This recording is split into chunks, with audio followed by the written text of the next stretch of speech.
Assalamualaikum and good afternoon to my students under LEA3, which is the Intro to Industrial Security Concept or Management. So let's proceed with the different types of security. So the examination for prelim, as you have noticed, most of the questions given were situational. So kapag di mo inintindi yung definition of terms, so hindi ka makakasagot. So kudos to those who have passed the exam, and please read for those who have failed.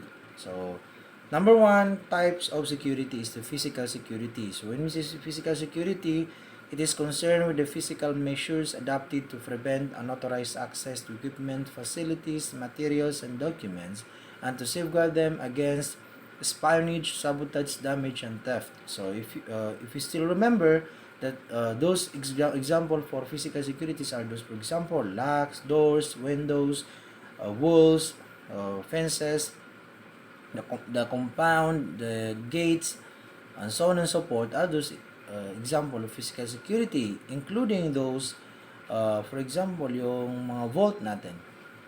Another definition describes it as the system of barrier places between the potential intruder and the matter to be protected.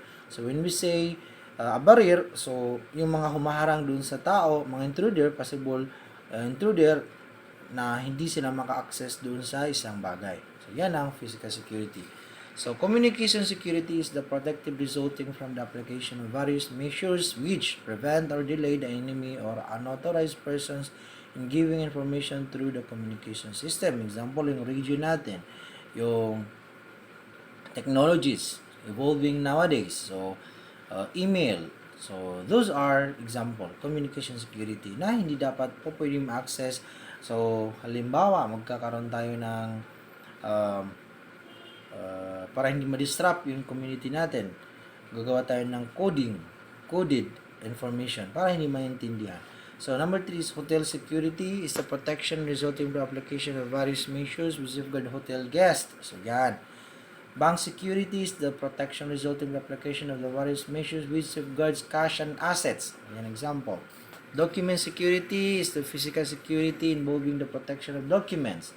So, nandun yun sa exam. Kung hindi mo alam, so, I'm so sorry.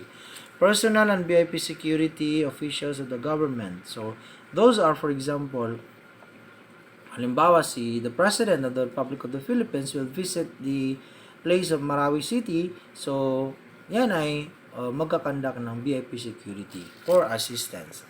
Crisis security is the protection of rich, shown, and industrial magnates and political leaders against kidnapping for economic, political, emotional, and nationalistic purposes.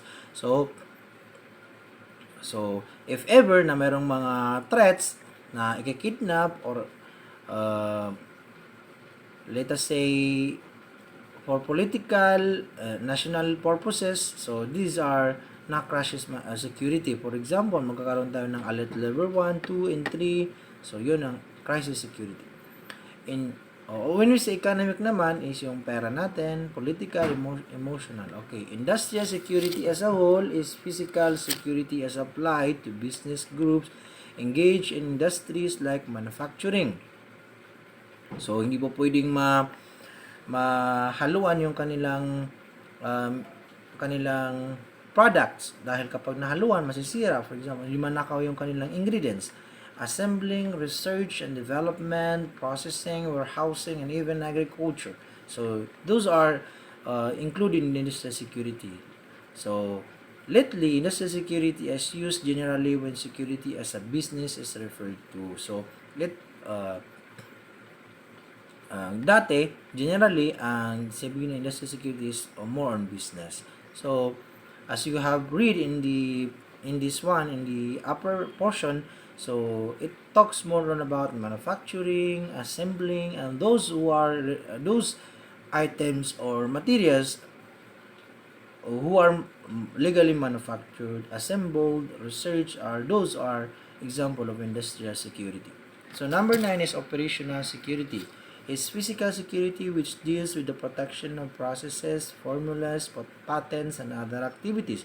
So yun ang protection of processes, yung operation, di ba? Baka mamaya may maging defects dahil may napalitan, may sinabutahe. Formulas, mayroong nadagdag na hindi naman po pwede. Patents and other activities. Hindi po pwedeng mahaluan yung tao, magpasukan, hindi kasi other special types of security. Those type are adaptations, variations, innovation, or modification of physical security. They are the following. So ito yung po pwedeng paiba-iba, merong mga iniiba, merong mga pinapalitan, merong mga bago, di ba? Number one is air cargo security. Merong mga potential baka mamaya magkaroon ng certain security, for example, needed na sa air cargo security is meron, let us say, nakawin sa loob ng aeroplano, let us say, ibaba, di ba? School security, okay, supermarket security, personal security, involve background checking of persons. So, those are na po pwedeng naiba-iba, depende sa depende sa present situation. Concept of security. What are those concepts of security? Number one is security is the state of being secured, freedom from fear or danger. Security is also defined as defense against crime. So, yun. Ang pinakasimple. Security planning is a corporate and an executive responsibility. It is involved knowing the objectives of security and the means and methods to reach those objectives or goals must then be involved. In short, security planning is a decision-making process. So, sa pagpaplano is a decision-making process. So, kung ano yung plano mo, halimbawa sa isang establishment, para hindi agarang mapasukan ng intruder ang isang item, hindi sila mapasukan, hindi manakaw ang kanilang mga important details, important documents, important and so on and so forth, is mag-set siya ng plano kung paano hindi basta-basta magkakaroon ng access ang isang intruder. The contents of security plan are as follows. So, kung ano-ano yung mga contents ng security plans. Number one is situation. This part of security plans explains the historical background of the organization of its security pictures. So, titingnan natin kung ano yung situation. Ano yung nag-vary yan sa situation na nangyayari. So, number 2 is the mission. Ano yung mission? Bakit tayo gagawa ng isang security plan? Ano yung gusto nating maatin? Purpose, goals, and objectives. Includes purpose, anong purpose natin, goals natin, anong gusto nating makuha, objectives, anong magiging kahinatnan. Execution. This part of the security plan will explain and outline the concept of the security project. So, nandyan kung ano yung explain dyan, kung ano yung outline na gagawin natin sa security project. Administrative and logistics. This part of security plan involves a listings of security equipment. So, those are needed resources na po pwedeng gamitin. So, lalagay natin sa security plan. Number 5 is command and signal. This last portion of the security plan pertains to the channels of communication needed when implementing the project until in full operation. So, yung chain of command, the person involved in the communication process. So, yan ang command and signal. Dahil hindi po pwedeng malaman while gumagawa tayo ng security plan ng kaaway natin na kumpanya, for example. Di ba? Okay, number 6 is security survey. Is the process of conducting an exhaustive refers to a careful,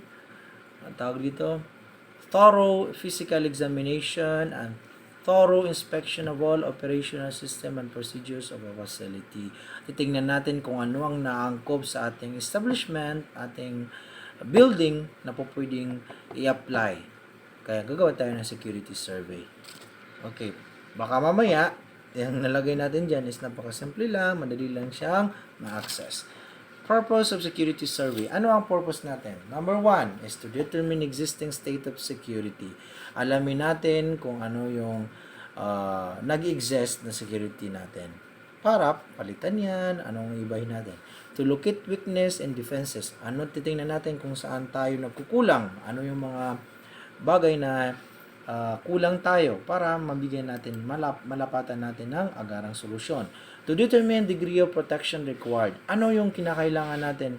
Anong pinaka degree? Ano yung bakit kailangan natin ng protection? malala na ba yung sitwasyon natin dahil parati tayong nalulooban, for example.